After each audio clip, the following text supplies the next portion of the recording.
بسم اللہ الرحمن الرحیم۔ السلام علیکم دوستو، امید آپ سب خیر و عافیت سے ہوں گے۔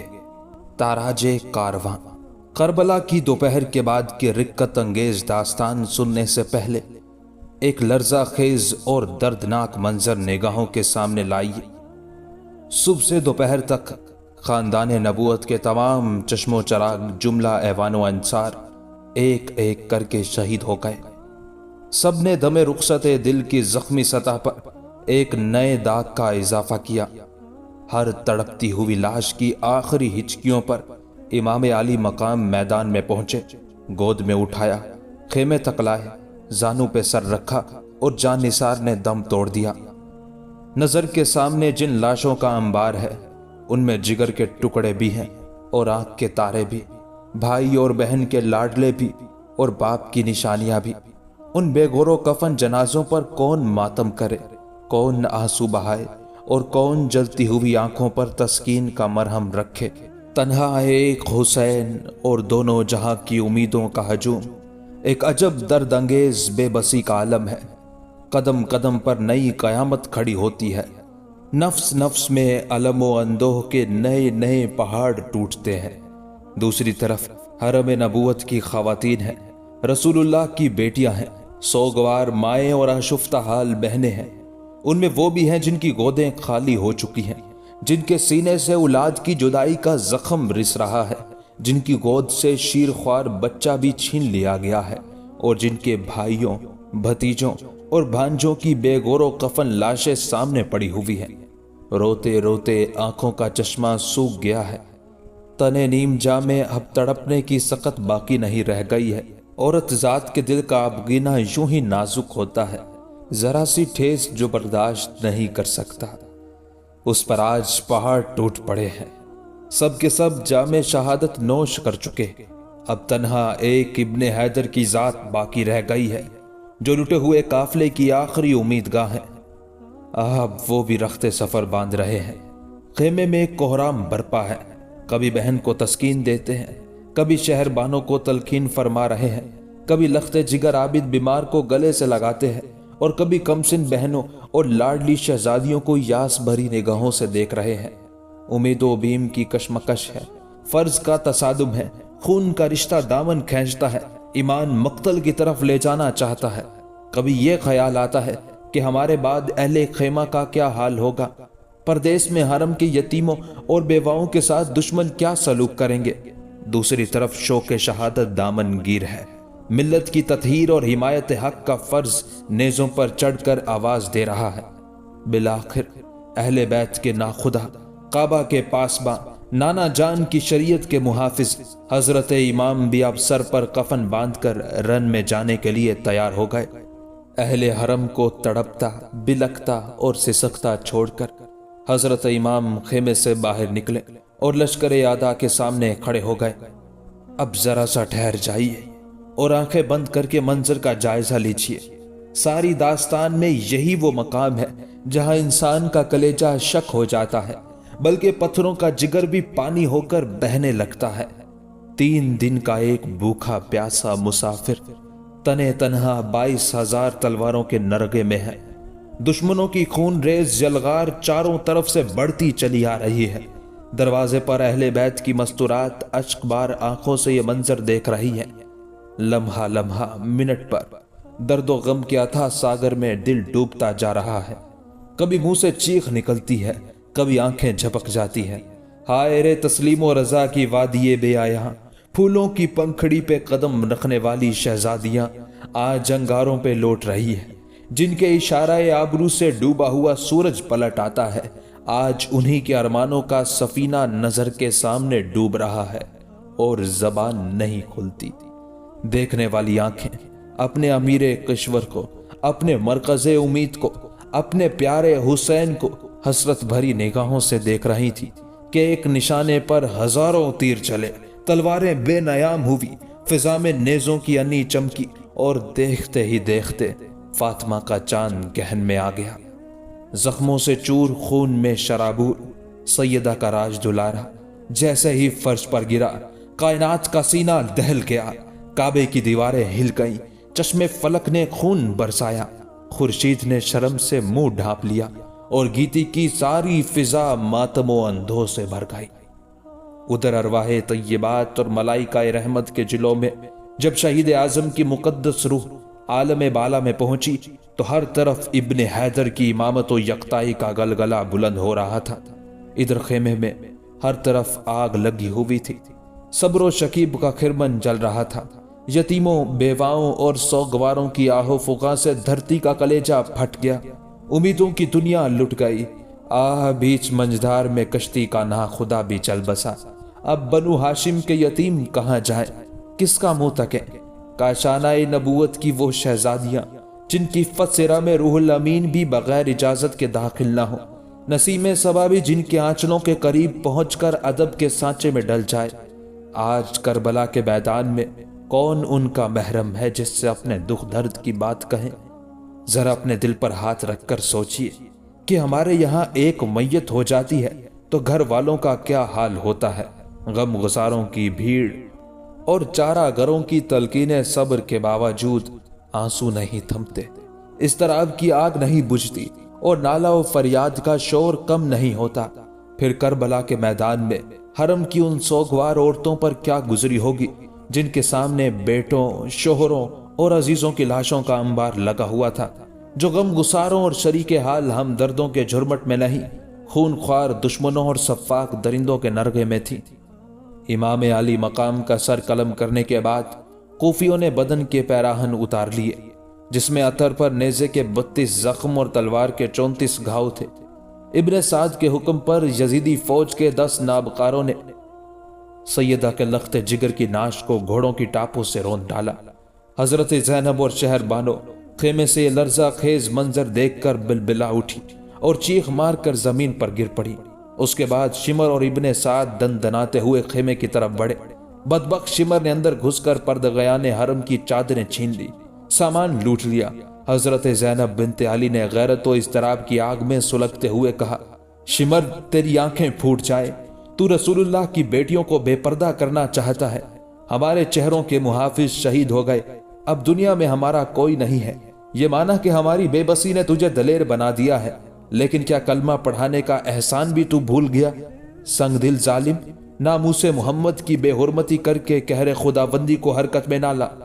تجھے اتنا لحاظ بھی نہیں ہے کہ ہم اسی رسول کی نواسیاں ہیں جس نے حاتم طائی کی قیدی لڑکی کو بھی اپنی چادر اڑائی تھی۔ حضرت زینب کی گرجتی ہوئی آواز سن کر عابد بیمار لڑکھڑاتے ہوئے اپنے بستر سے اٹھ کھڑے ہوئے اور شمر پر تلوار اٹھانا چاہتے تھے کہ زحف و نقات سے زمین پر گر پڑے۔ شمر نے یہ معلوم کرنے کے بعد کہ یہ امام حسین کی آخری نشانی ہے، اپنے سپاہیوں کو حکم دیا کہ اسے بھی قتل کر ڈالو تاکہ حسین کا نام و نشان دنیا سے بالکل مٹ جائے۔ لیکن ابن سعد نے اس رائے سے اتفاق نہ کیا اور یہ معاملہ یزید کے حکم پر منحصر رکھا۔ شام ہو چکی تھی، یزیدی فوج کے سردار جشن فتح میں مشغول ہو گئے۔ ایک پہر رات گئے تک سرور و نشاط کی مجلس گرم رہی۔ ادھر خیمے والوں کی یہ شام غریبہ قیامت سے کم نہیں تھی۔ حرم کے پاس بانوں کے گھر میں چراغ بھی نہیں جل سکا تھا، ساری فضا سوگ میں ڈوب گئی تھی۔ مقتل میں امام کا کچلا ہوا لاشا بے گور و کفن پڑا تھا۔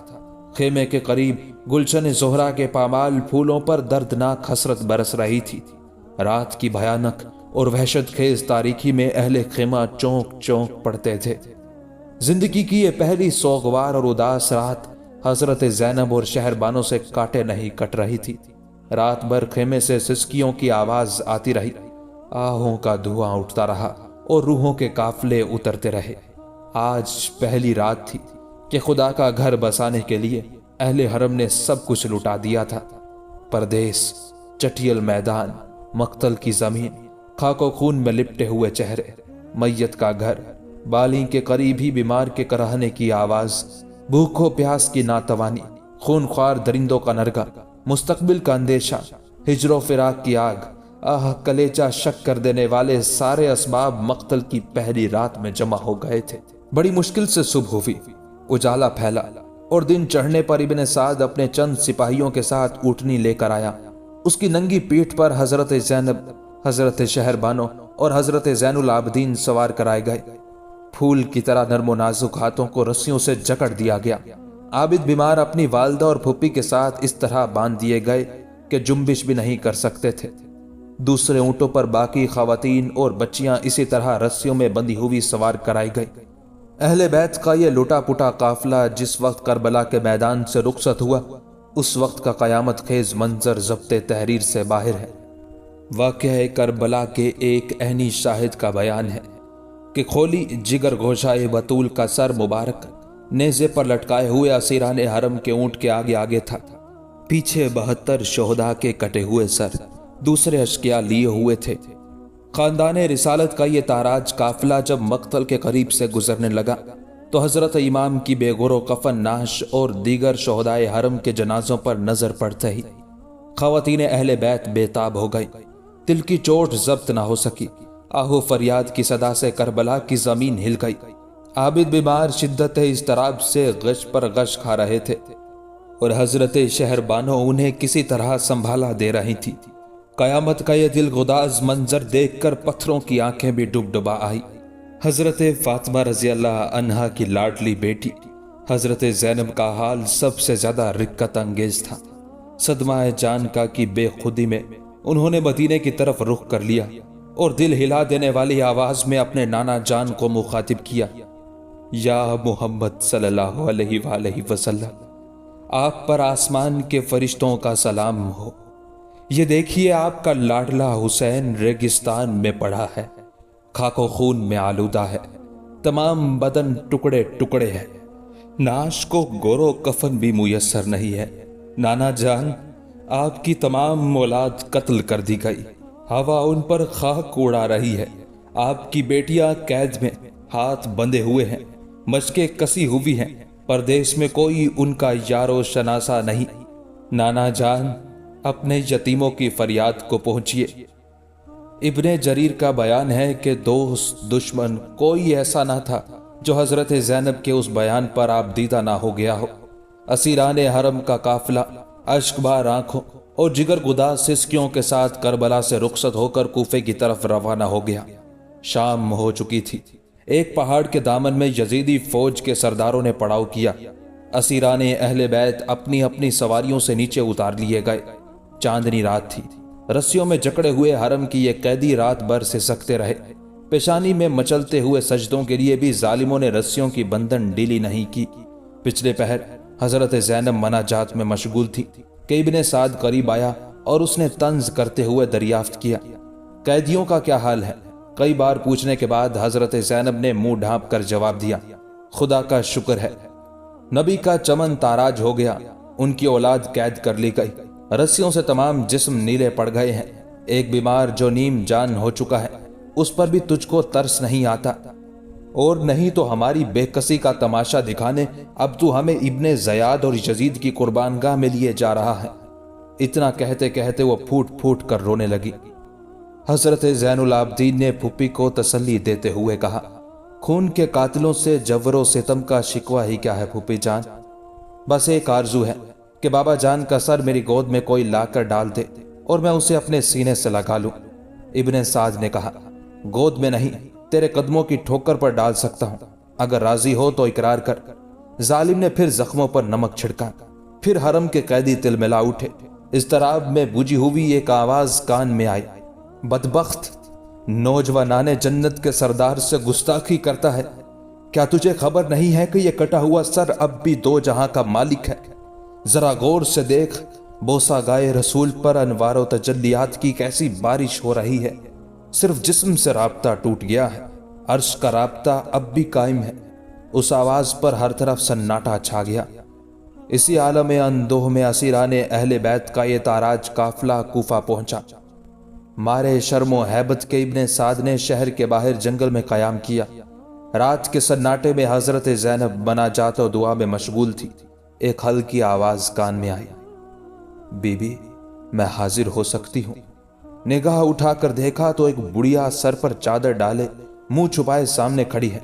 اجازت ملتے ہی قدموں پر گر پڑی اور دست بستہ عرض کیا، میں ایک غریب و محتاج عورت ہوں، بھوکے پیاسے آل رسول کے لیے تھوڑا سا کھانا اور پانی لے کر حاضر ہوئی ہوں۔ بی بی، میں غیر نہیں ہوں، ایک مدت تک شہزادی رسول سیدہ فاطمہ رضی اللہ عنہا کی کنیزی کا شرف حاصل رہا ہے۔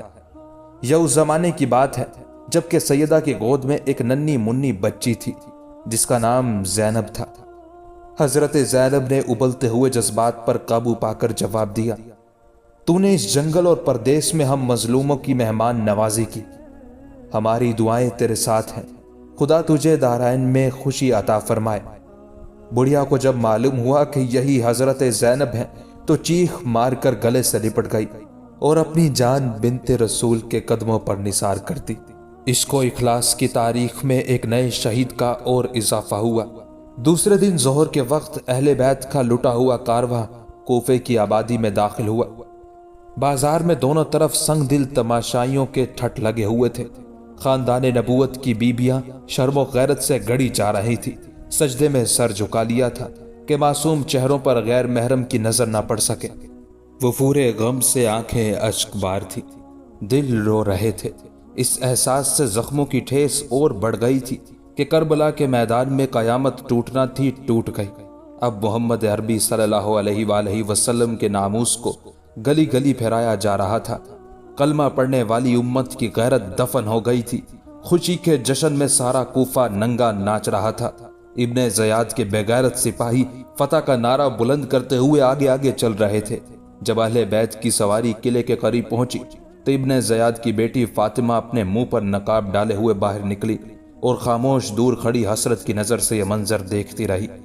ابن زیاد اور شمر کے حکم سے سیدانیاں اتاری گئیں۔ عابد بیمار اپنی والدہ اور پھپھی کے ساتھ بندھے ہوئے تھے۔ ادھر بخار کی شدت سے ضعف و ناتوانی انتہا کو پہنچ گئی تھی۔ اونٹ سے اترتے وقت گش آ گیا اور بے حال ہو کر زمین پر گر پڑے۔ سر زخمی ہو گیا، خون کا فوارہ چھوٹنے لگا۔ یہ دیکھ کر حضرت زینب بے تاب ہو گئیں۔ دل بھر آیا، ڈب ڈبائی آنکھوں کے ساتھ کہنے لگی، آل فاطمہ میں ایک ہی عابد بیمار کا خون محفوظ رہ گیا تھا، چلو اچھا ہوا کوفے کی زمین پر یہ قرض بھی ادا ہو گیا۔ ابن زیاد کا دربار نہایت تذق و احتشام سے آراستہ کیا گیا تھا۔ فتح کے نشے میں سرشار تخت پر بیٹھا ہوا ابن زیاد اپنی فوج کے سرداروں کی زبانی کربلا کے واقعات سن رہا تھا۔ سامنے ایک تشت میں امام عالی مقام کا سر مبارک رکھا ہوا تھا۔ ابن زیاد کے ہاتھ میں ایک چھڑی تھی۔ وہ بار بار حضرت امام کے لبہائے مبارک کے ساتھ گستاخی کرتا تھا اور کہتا جاتا تھا کہ اسی منہ سے خلافت کا دعوے دار تھا۔ دیکھ لیا قدرت کا فیصلہ، حق سر بلند ہوا، باطل کو ذلت نصیب ہوئی۔ صحابی رسول حضرت زید ابن ارقم رضی اللہ تعالی عنہ اس وقت دربار میں موجود تھے۔ ان سے یہ گستاخی دیکھی نہ گئی۔ جوش عقیدت میں چیخ پڑے، ظالم یہ کیا کرتا ہے، چھڑی ہٹا لے، نسبت رسول کا احترام کر۔ میں نے بارہا سرکار کو اس چہرے کا بوسہ لیتے ہوئے دیکھا ہے۔ ابن زیاد نے غصے سے پیچ و تاب کھاتے ہوئے کہا، تو اگر صحابی رسول نہ ہوتا تو میں تیرا سر قلم کرا دیتا۔ حضرت ابن ارقم نے حالت غیظ میں جواب دیا، اتنا ہی تجھے رسول اللہ کی نسبت کا خیال ہوتا تو ان کے جگر گوشوں کو تو کبھی قتل نہ کراتا۔ تجھے ذرا بھی غیرت نہیں آئی کہ جس رسول کا تو کلمہ پڑھتا ہے انہی کی اولاد کو تہے تیگ کرایا ہے اور اب ان کی عفت ماں بیٹیوں کو قیدی بنا کر گلی گلی پھرا رہا ہے۔ ابن زیاد یہ زلزلہ خیز جواب سن کر تل ملا گیا، لیکن مصلحتاً خون کا گھونٹ پی کر رہ گیا۔ اسیران حرم کے ساتھ ایک بوسیدہ چادر میں لپٹی ہوئی حضرت زینب ایک گوشے میں بیٹھی ہوئی تھی۔ ان کی کنیزوں نے انہیں اپنے جھرمٹ میں لے لیا تھا۔ ابن زیاد کی نظر پڑی تو دریافت کیا، یہ کون عورت ہے؟ کئی بار پوچھنے پر ایک کنیز نے جواب دیا، زینب بنت علی۔ ابن زیاد نے حضرت زینب کو مخاطب کرتے ہوئے کہا، خدا نے تیرے سرکش سردار اور تیرے اہل بیت کے نافرمان باغیوں کی طرف سے میرا دل ٹھنڈا کر دیا۔ اس اذیت ناک جملے پر حضرت زینب اپنے تئیں سنبھال نہ سکی، بے اختیار رو پڑی، واللہ تو نے میرے سردار کو قتل کر ڈالا، میرے خاندان کا نشان مٹایا، میری شاخیں کاٹ دی، میری جڑ اکھاڑ دی، اگر اس سے تیرا دل ٹھنڈا ہو سکتا ہے تو ہو جائے۔ اس کے بعد ابن زیاد کی نظر عابد بیمار پر پڑی۔ وہ انہیں بھی قتل کرنا ہی چاہتا تھا کہ حضرت زینب بے قرار ہو کر چیخ اٹھی، میں تجھے خدا کا واسطہ دیتی ہوں، اگر تو اس بچے کو قتل کرنا ہی چاہتا ہے تو مجھے بھی اس کے ساتھ قتل کر ڈال۔ ابن زیاد پر دیر تک سکتے کا عالم طاری رہا۔ اس نے لوگوں سے مخاطب ہو کر کہا، خون کا رشتہ بھی کیسی عجیب چیز ہے، واللہ مجھے یقین ہے کہ یہ سچے دل سے لڑکے کے ساتھ قتل ہونا چاہتی ہے۔ اچھا اسے چھوڑ دو، یہ بھی اپنے خاندان کی عورتوں کے ساتھ جائے۔ اس واقعے کے بعد ابن زیاد نے جامع مسجد میں شہر والوں کو جمع کیا اور خطبہ دیتے ہوئے کہا، اس خدا کی حمد و ستائش جس نے امیر المومنین یزید بن معاویہ کو غالب کیا اور قذاب ابن قذاب حسین ابن علی کو ہلاک کر ڈالا۔ اس اجتماع میں مشہور محب اہل بیت حضرت ابن عفیف بھی موجود تھے۔ ان سے خطبے کے الفاظ سن کر رہا نہ گیا۔ فرط غضب میں کانپتے ہوئے کھڑے ہو گئے اور ابن زیاد کو للکارتے ہوئے کہا، خدا کی قسم تو ہی قذاب ابن قذاب ہے۔ حسین سچا، اس کا باپ سچا، اس کے نانا سچے۔ ابن زیاد اس جواب سے تلملا اٹھا اور جلاد کو حکم دیا کہ شہرائے عام پر لے جا کر اس بڈھے کا سر قلم کر دو۔ ابن عفیف شوق کے شہادت میں مچلتے ہوئے اٹھے اور مقتل میں پہنچ کر چمکتی ہوئی تلوار کا مسکراتے ہوئے خیر مقدم کیا۔ خون بہا، لاش تڑپی اور ٹھنڈی ہو گئی۔ کوثر کے ساحل پر جان نثاروں کی تعداد میں ایک عدد کا اور اضافہ ہوا۔ دوسرے دن ابن زیاد نے اہل بیت کا تاراج کارواں ابن سعد کی سرکردگی میں دمشق کی طرف روانہ کیا۔ حضرت امام کا سر مبارک نیزے پر آگے آگے چل رہا تھا، پیچھے اہل بیت کے اونٹ تھے۔ ایسا محسوس ہوتا تھا کہ امام علی مقام اب بھی اپنے حرم کے قافلے کی نگرانی فرما رہے ہیں۔ اثناء سفر میں سر مبارک سے عجیب عجیب بخاری کو کرامات کا ظہور ہوا۔ رات کے سناٹے میں ماتم و فغاں کی رکت انگیز صدائیں فضا میں گونجتی تھی۔ کبھی کبھی سر مبارک کے ارد گرد نور کی کرن پھوٹی ہوئی محسوس ہوتی۔ جس آبادی سے قافلہ گزرتا تھا ایک کوہرام برپا ہو جاتا تھا۔ دمشق کا شہر نظر آتے ہی یزیدی فوج کے سردار خوشی سے ناچنے لگے۔ فتح کی خوشخبری سنانے کے لیے ہر قاتل اپنی جگہ بے قرار تھا۔ سب سے پہلے زہر بن قیس نے یزید کو فتح کی خبر سنائی۔ حسین ابن علی اپنے 18 اہل بیت اور 60 ایوان و انصار کے ساتھ ہم تک پہنچے۔ ہم نے چند گھنٹے میں ان کا قلعہ قمع کر دیا۔ اس وقت کربلا کے ریگستان میں ان کے لاشیں برہنہ پڑے ہوئے ہیں، ان کے کپڑے خون میں تربتر ہیں، ان کے رخسار گرد و غبار سے میلے ہو رہے ہیں، ان کے جسم دھوپ کی تمازت اور ہوا کی شدت سے خشک ہو گئے ہیں۔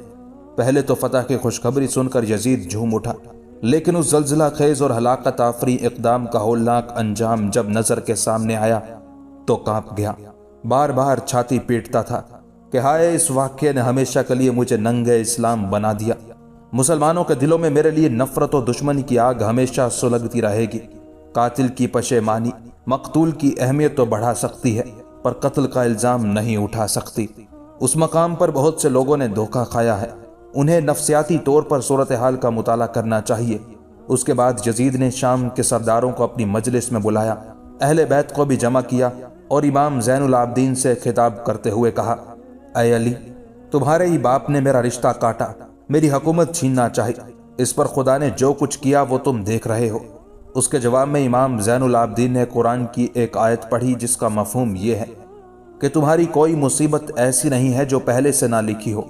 دیر تک خاموشی رہی، پھر یزید نے شامی سرداروں کی طرف متوجہ ہو کر کہا، اہل بیت کی ان اسیروں کے بارے میں تمہارا کیا مشورہ ہے؟ بعضوں نے نہایت سخت کلامی کے ساتھ بد سلوکی کا مشورہ دیا، مگر نعمان ابن بشیر نے کہا کہ ان کے ساتھ وہی سلوک کرنا چاہیے جو رسول اللہ صلی اللہ علیہ وآلہ وسلم نے انہیں اس حال میں دیکھ کر کرتے۔ یزید نے حکم دیا کہ اسیروں کی رسیاں کھول دی جائیں اور سیدانیوں کو شاہی محل میں پہنچا دیا جائے۔ یہ سن کر حضرت زینب رو پڑی اور انہوں نے گلوگیر آواز میں کہا، تو اپنی حکومت میں رسول زادیوں کو گلی گلی پھرا چکا، اب ہماری بے بسی کا تماشا اپنی عورتوں کو نہ دکھا، ہم خاک نشینوں کو کوئی ٹوٹی پھوٹی جگہ دے دے جہاں سر چھپا لے۔ بالآخر یزید نے ان کے قیام کے لیے علیحدہ مکان کا انتظام کیا۔ امام کا سر مبارک یزید کے سامنے رکھا ہوا تھا اور بدبخت اپنے ہاتھ کی چھڑی کے ساتھ پیشانی مبارک کی گستاخی کر رہا تھا۔ صحابی رسول حضرت اسلمی نے ڈانٹتے ہوئے کہا، ظالم، یہ بوسہ گائے رسول ہے، اس کا احترام کر۔ یزید یہ سن کر تلملا گیا۔ صحابی رسول کے خلاف کچھ کرنے کی ہمت نہ ہو سکی۔ حضرت زینب کی خواہش پر سر مبارک ان کے حوالے کر دیا گیا۔ وہ سامنے رکھ کر روتی رہتی تھی۔ کبھی حضرت شہر بانو اور ام رباب سینے سے لگائے بیتے ہوئے دنوں کی یاد میں کھو جاتی۔ ایک رات کا ذکر ہے، نصف شب گزر چکی تھی، سارے دمشق پر نیند کا سناٹا چھایا ہوا تھا، اہل بیت کے مصائب پر ستاروں کی آنکھیں بھی بھر آئی تھی۔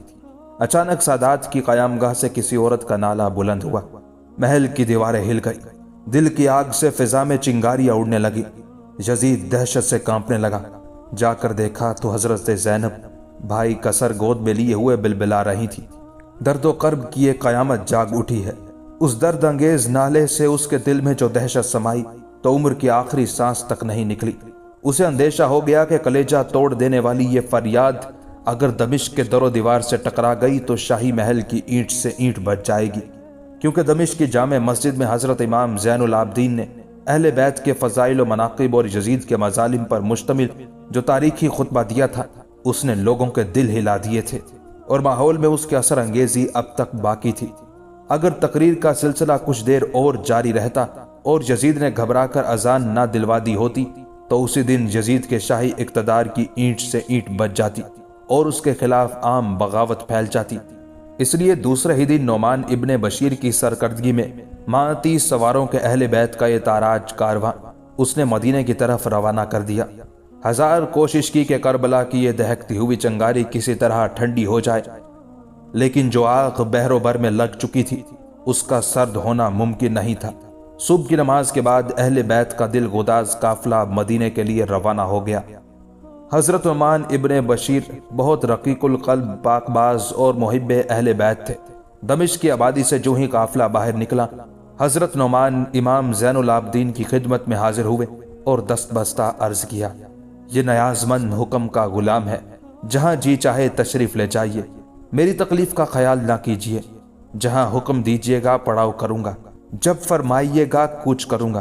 کچھ لوگوں کا کہنا ہے کہ حضرت زین العابدین وہیں سے کربلا واپس ہوئے اور شہدائے اہل بیت کو دفن کیا، اور کچھ لوگ کہتے ہیں کہ کربلا کے آس پاس کی آبادیوں کو جب خبر ہوئی تو وہ ماتم کنا آئے اور شہیدوں کی تجہیز و تکفین کا فرض انجام دیا۔ آخر اس ذکر روایت زیادہ قابل اعتماد ہے۔ حضرت امام عرش مقام کا سر مبارک اب نیزے پر نہیں تھا۔ حضرت زینب و شہربانوں اور عابد بیمار کی گود میں تھا۔ پہاڑوں، صحراؤں اور ریگستانوں کا عبور کرتا ہوا قافلہ مدینے کی طرف بڑھتا رہا۔ منزلیں بدلتی رہی اور سینے کے جذبات مچلتے رہے، یہاں تک کہ کئی دنوں کے بعد اب حجاز کی سرحد شروع ہو گئی۔ اچانک سویا ہوا درد جاگ اٹھا۔ رحمت و نور کی شہزادیاں اپنے چمن کا موسم بہار یاد کر کے مچل گئی۔ کربلا جاتے ہوئے انہی راہوں سے کبھی گزرے تھے۔ کشور امامت کی یہ رانیاں اس وقت اپنے تاجداروں اور ناز برداروں کے ذل عاطفت میں تھی۔ زندگی شام و سحر کی مسکراہٹوں سے معمور تھی۔ کلیوں سے لے کر گنچوں تک سارا چمن ہرا بھرا تھا۔ ذرا چہرہ اداس ہوا، چارہ غروں کا ہجوم لگ گیا، پلکوں پہ ننھا سا قطرہ چمکا اور پیار کے ساگر میں طوفان امڑنے لگا۔ سوتے میں ذرا سا چونک گئے اور آنکھوں کی نیند اڑ گئی۔ اب اسی راہ سے لوٹ رہے ہیں تو قدموں کے نیچے کانٹوں کی برچھیاں کھڑی ہیں۔ تڑپ تڑپ کر قیامت بھی سر پہ اٹھا لے تو کوئی تسکین دینے والا نہیں۔ خیمہ اجڑا پڑا ہے، قافلہ ویران ہو چکا ہے۔ شہزادوں اور رانیوں کی جگہ اب آشفتہ حال یتیموں اور بیواؤں کی ایک جماعت ہے، جس کے سر پر اب صرف آسمان کا سایہ رہ گیا ہے۔ لبوں کی جنبش اور آبرو کے اشاروں سے اسیروں کی زنجیر توڑنے والے آج خود اسیر کرب و بلا ہیں۔ مدینے کی مسافت گھٹتے گھٹتے اب چند منزل رہ گئی ہے۔ ابھی سے پہاڑوں کا جگر کانپ رہا ہے، زمین کی چھاتی دہل رہی ہے، قیامت کو پسینہ آ رہا ہے کہ کربلا کے فریادی مالک کونین کے پاس جا رہے ہیں۔ قافلے میں حسین نہیں ہے، ان کا کٹا ہوا سر چل رہا ہے۔ استغاثے کے ثبوت کے لیے کہیں سے گواہ لانا نہیں ہے۔ بغیر دھڑ کا حسین جب اپنے نانا جان کی تربت پر حاضر کیا جائے گا تو خاکدان گیتی کا انجام دیکھنے کے لیے کس کے ہوش سلامت رہ جائیں گے۔ پردیس میں کربلا کے مسافروں کی آج آخری رات تھی، نہایت بے قراری میں کٹی۔ انگاروں پر کروٹ بدلتے رہے، صبح سویرے ہی کوچ کے لیے تیار ہو گئے۔ نعمان بن بشیر آگے آگے چل رہے تھے، ان کے پیچھے اہل بیت کی سواریاں تھیں۔ سب سے آخر میں 30 محافظ سپاہیوں کا مسلح دستہ تھا۔ دوپہر کے بعد مدینے کی سرحد شروع ہو گئی۔ اب فریادیوں کا حال بدلنے لگا، سینے کی آگ تیز ہونے لگی۔ جیسے جیسے مدینہ قریب آتا جا رہا تھا، جذبات کے سمندر میں طوفان کا تلاطم بڑھتا جاتا تھا۔ کچھ دیر چلنے کے بعد اب پہاڑیاں نظر آنے لگی، کھجوروں کی قطار اور سبزہ زاروں کا سلسلہ شروع ہو گیا۔ جو ہی مدینے کی آبادی چمکی، صبر و شکیب کا پیمانہ چھلک اٹھا، کلیجہ توڑ کر آہوں کا دھواں نکلا اور ساری فضا پر چھا گیا۔ ارمانوں کا گہوارہ دیکھ کر دل کی چوٹ ابھر آئی۔ حضرت زینب، حضرت شہربانو اور حضرت عابد بیمار ابھلتے ہوئے جذبات کی تاب نہ لا سکے۔ اہل حرم کے دردناک نالوں سے زمین کانپنے لگی، پتھروں کا کلیجہ پھٹ گیا۔ ایک سانڈھنی سوار نے بجلی کی طرح سارے مدینے میں یہ خبر دوڑا دی کہ کربلا سے نبی زادوں کا لٹا ہوا قافلہ آ رہا ہے۔ شہزادہ رسول کا کٹا ہوا سر بھی ان کے ساتھ ہے۔ یہ خبر سنتے ہی ہر طرف کوہرام مچ گیا۔ قیامت سے پہلے قیامت آ گئی۔ وہ پورے غم اور جذبائے بے خودی میں اہل مدینہ باہر نکل آئے۔ جیسے ہی آمنا سامنا ہوا اور نگاہیں چار ہوئی، دونوں طرف شورش غم کی قیامت ٹوٹ پڑی۔ آہو فغاں کے شور سے مدینے کا آسماں دہل گیا۔ حضرت امام کا کٹا ہوا سر دیکھ کر لوگ بے قابو ہو گئے، دھاڑے مار مار کر رونے لگے۔